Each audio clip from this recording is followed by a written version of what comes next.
มากดมันหวังเบิร์นหน่อยเอาแห้งกันลง YouTube เสียดายแต่ราคาบ่ตรงกัน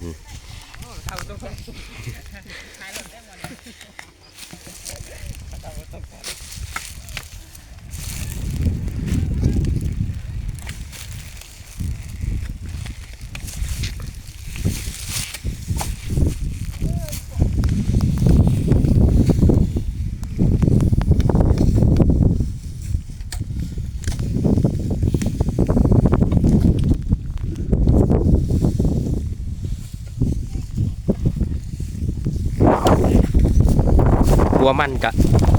ใหญ่อีหลีเว้ย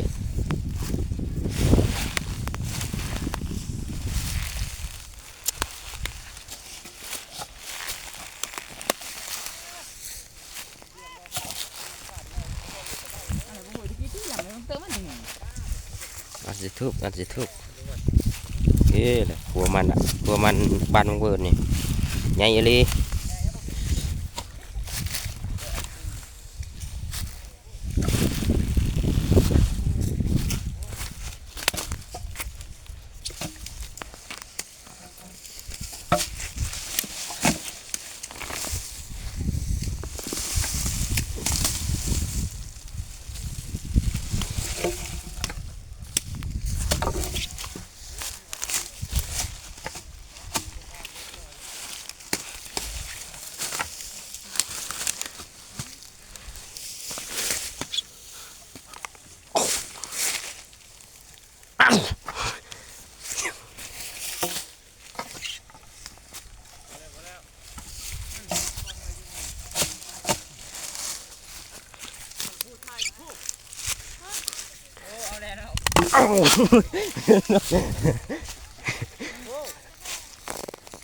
ห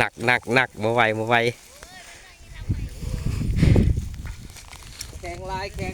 แข็งลายมันหัวใหญ่ลายงัดบ่ขึ้น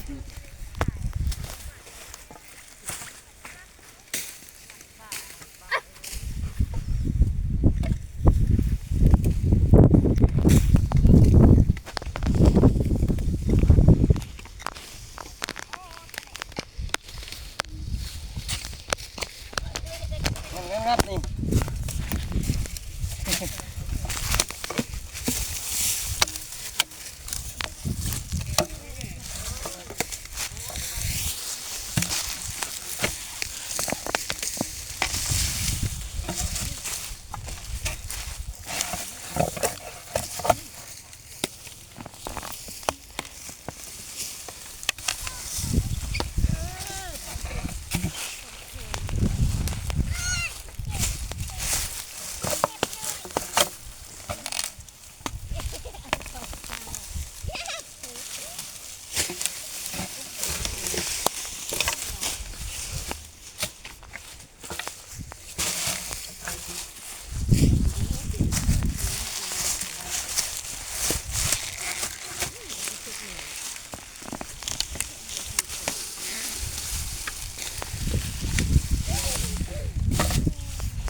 วิธีกดมัน